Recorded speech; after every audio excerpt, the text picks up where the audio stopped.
Tim, hi. Hi. Thank you very much for your invitation to your house, to your library, to your office, to your place where you create your books, your articles about also about Ukraine. I really want to thank you for your support of my country. I wrote a lot of articles about you and a lot of articles which were written by you. So I know how you eager your support of my country. Yeah. And I also can say that you're a quite objective journalist concerning the Ukraine, post-Soviet situation, the Balkans, and the others. So your book was written between the hybrid first aggression of Russian Federation against Ukraine and between the full-scale invasion. Would you want to rewrite your book and to maybe to write another book about the current situation? I mean, after February of last year, after February of 2022, I did propose to the publishers that we update the book, but they were not interested. So, so no. And then also, I think that at the moment now, there are quite a few other journalists and other people who've been writing books about Ukraine, which who are better qualified than I am, and those books are starting to come out. So I think that book that you mentioned, it had its time and its place, and now I'm not the right person to write a new book. Maybe in the future, perhaps I will. But for the moment, there are other people who can write better books than me. Yes, but you're the right person who can estimate the current situation. You can estimate the scale of this invasion, the consequences for the world, for the Europe. How you see this second Russian aggression against Ukraine? What are the main peculiarity and the biggest difference, even in comparison with the other similar conflicts during the last 60 or 70 years? I mean, do you want to be a bit more specific about that question? I mean, what do you mean? How? You mean what are the biggest difference of this conflict from the other similar conflicts and aggressions? Do you think that this is a challenge for the Western world? Oh, of course. This is one of the biggest challenges since the end of the Second World War, of course. And I mean, this will change the future of Europe. I mean, it already has changed the future of Europe and the world. At the moment, of course, it's become eclipsed, shall we say, by what's happening in the Middle East. But I think even, what's happening in the Middle East is somehow, in a way, connected. I'm sure that the Russians are very happy. I didn't think that the Russians necessarily sort of, help provoke what's happening in the Middle East. But I'm sure it serves their interests. The beneficiaries. Exactly. By taking the interest away. But I think we're at the beginning, or we have been at the beginning of a process which could perhaps metastasize like a sort of cancer, and that the risk now for the rest of the world is that what started in Ukraine has now shifted to the Middle East, and then could perhaps carry on in Taiwan. This is my second question. Where it can theoretically carry on? I mean, I thought that it could be Central Asia or Balkan countries. I know that you wrote several books. You wrote a lot of analytics about Balkan countries. Don't you think that Balkans theoretically could be then during the next years as one of the Russian targets to destabilize the West and to involve Western countries to the more expand conflict? Well, I think that sometimes we exaggerate the level of Russian influence in the Western Balkans. Okay, so first of all, when you talk about the Western Balkans, we're talking about the 6 countries of the Western Balkans. That's to say, Serbia, Bosnia, North Macedonia, Montenegro. Where have I got to? What have I left out? Croatia. Well, Croatia, no, because Croatia's not Already? counted as one of the. Ah, I'm you talking mean- about you mean Albania they're not and members? Kosovo. Albania and Kosovo. So we're talking about the 6 countries which are not members of the European Union. And in those countries, Russia only has any sort of influence basically amongst the, first of all, Orthodox population, which basically means Serbian population, and to a lesser extent in Montenegro, but certainly in the Serbian population in Serbia and in that part of Bosnia, which is called the Republika Srpska, the Serb part of Bosnia-Herzegovina. So Russian, we exaggerated the Russian. I think that we kind of influence exaggerate the Russian influence. I mean, I think that very much what's not well understood by people who don't know the Balkans is that Balkan leaders are really the world experts at, I don't know if you have this expression in Ukrainian or in Russian, of the tails wagging the dogs. And they're extremely adept at, playing all sides off against each other for their own interests. And I think that the primary interest of Balkan leaders is themselves and what they can get. And they will certainly, and Serbian leaders will certainly sort of use Russia, but they will use Russia to say, well, to Western countries, oh, if you don't give us what we want, then we're going to get it from Russia. And they go to Russia, and if you don't give us what we want, we're going to get it from the West. I mean, look at Serbia, for example, which has played a very smart role as far as the Serbian leader, Aleksandar Vučić, is concerned in playing both sides off against each other. Serbia has been accused of being increasingly an autocratic and repressive state. But is it having problems from the West, from the EU, and from the Americans? No, it really isn't. Why is that? I think because the strategic interest, although they haven't applied sanctions on Russia, is that Serbian arms, munitions, flow to Ukraine. So on the one hand, that Serbia is doing things that are favourable to Russia, but on the other hand, it's also doing things which are favourable as far as the West and in fact Ukraine is concerned. I'm not saying that there's a large amount of Serbian arms in and comparison with other but countries. but it's not the point. The point It's is better even if than it's nothing. one, yeah, of course, Better than and not only that, it's the right caliber, whatever. It's simple and it's not expensive. Yeah, summarizing our discussion concerning Balkan countries, Ukraine and Russian war against Ukraine. You were recently in Vienna, and you see how this south of Europe, this conservative part of Europe, they actually tried, and they speak a lot about the necessity to integrate first the Balkan countries to European Union. Aftermath, they will speak about Ukraine. But recently there were a decision of European Union to start the negotiations with Ukraine. So how you see this contradiction or controversy situation? What are the most possible way of and real way of integration Ukraine and Balkan countries inside European Union without any kind of internal conflict? Okay, so there's several different things to sort of unpacked in the answer.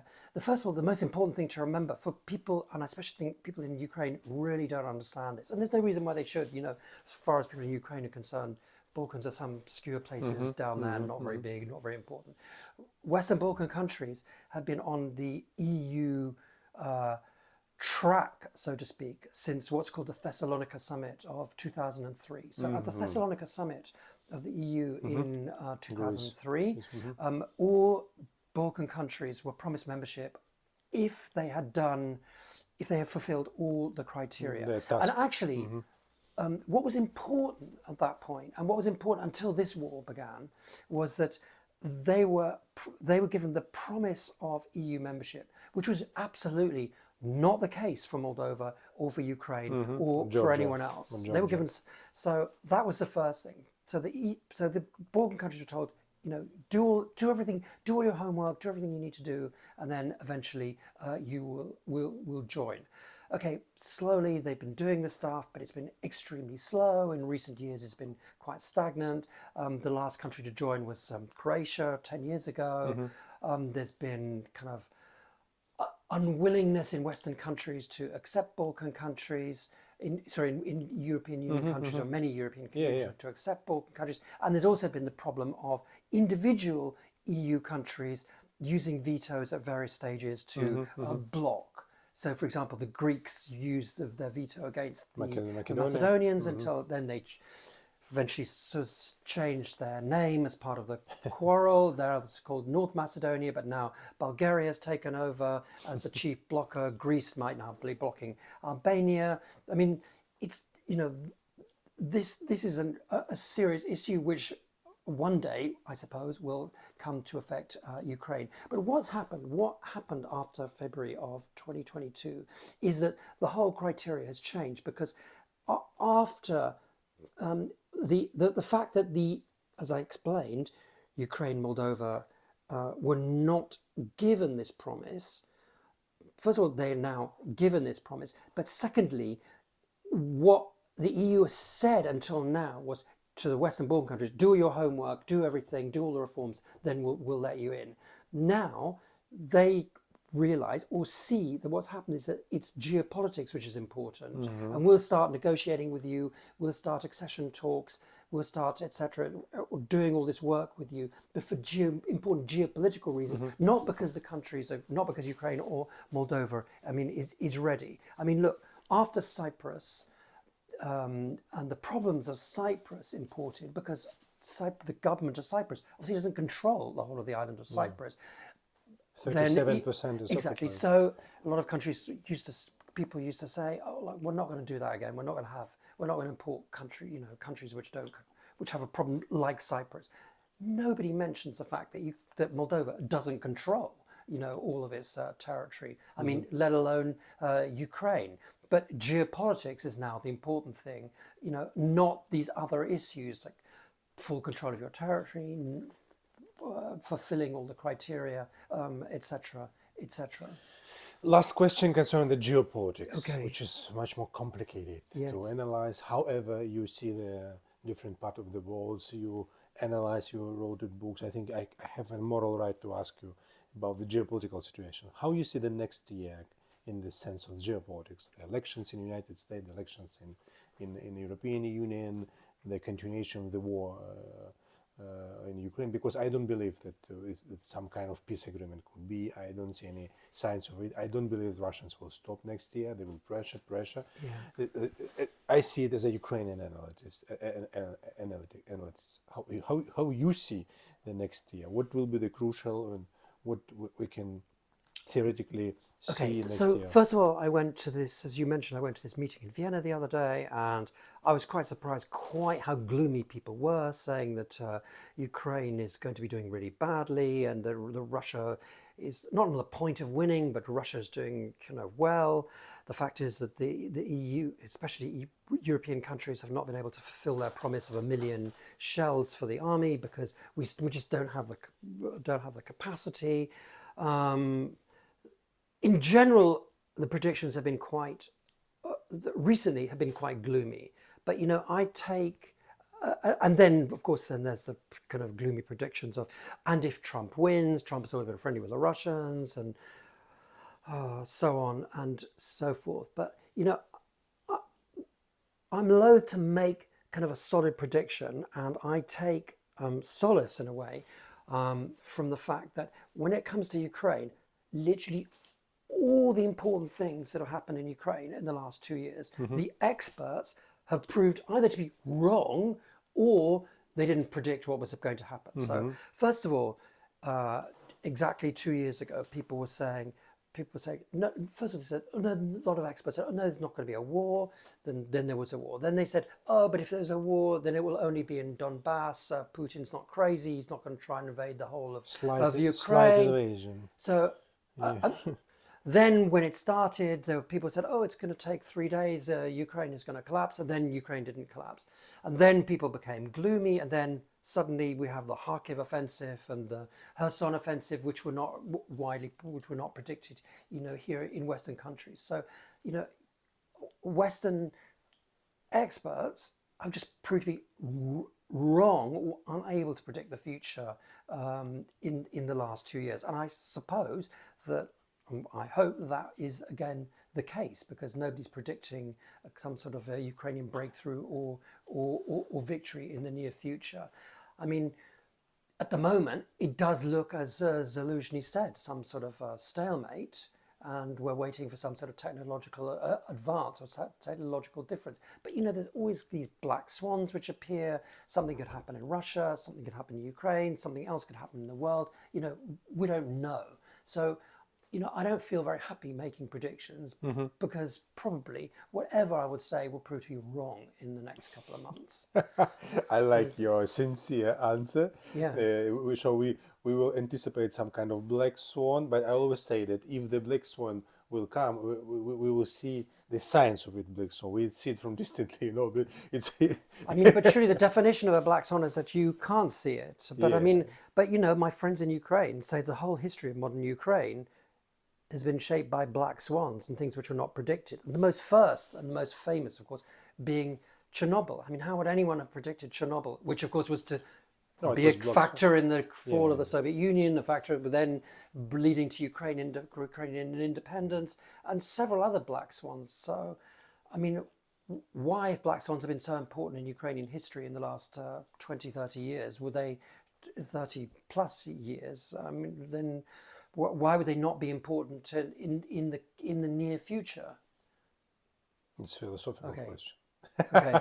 Thank you, Tim. I You're really like your interview. I think we great. can make second interview in the future. Ah, much well, more. please, in come Kiev, back. in Yeah, no, Kiev, in definitely. Kiev. Yeah, of maybe course. in Be very Ukraine happy to. or in London. Oh, you didn't ask me about, but you didn't ask me about this, about the social. No, I can thing. ask you a last question concerning the Yeah, demographics. ask me about the situation. demographic thing Yeah, because please. that's important. Yeah, yes, because Ask me something about that. because I thought we can analyze it in the next interview. But if you mention this thing, your last relatively fresh analytics about the I mean, demographics. actually, sorry. When you talk What about do you want to express? Okay, Tell me, what I please. wanted to say, Yes. what I would say, the one prediction that I would like to talk about is, which I think is something that people are not very well aware of, in Western countries, and that's the effect of demography and the worsening effect of what's happened because of the war. So first of all, I don't think it's kind of. I'm not quite sure how much people in Ukraine understand this, let alone anywhere else. Is that already before the full-scale invasion started, Ukraine's demography was amongst the worst in bad, Europe. yeah. Well, it was not just bad; it was terrible. For a second, we didn't have any serious statistics because you didn't do any census, The proper government did not census. do it. Yeah. Fine. And thirdly, now we have the risk, in a way, that what's happened is that, you've had, 6.5 million people leaving the country, mostly women and children. How many of those people will come back? That's a big question. And the question is also, are you going to be getting, after the war, a lot of men might decide to leave, a lot of women who have started new lives, children are in school, will go, I'm not coming back. If you want to join me, then you come to me. So that's going to be a real kind Challenge. of issue for Ukraine. And I think that will start to change Ukraine. And, let's be optimistic. Let's say, for some reason, the war or stops, or there's either Ukraine wins, or there's an armistice, or there's the fighting stops and reconstruction starts. There's going to be a huge amount of work. There's also going to be a huge amount of money, okay? But there's not going to be enough people to do that. At which point, Ukraine will start to become like other countries in Central and Eastern Europe are already becoming, which is to say, importers of labour, because you're going to be having labour shortages. So, in Romania today, 6-7 years ago, they used to give 3,000 work permits for non-EU citizens every year. Now it's 100,000 a year, because after COVID, they're getting a lot of money for COVID reconstruction from the EU. They physically don't have enough people to do the work on, for example, infrastructure to do the work. So they're importing people from Sri Lanka, from Nepal, from Bangladesh.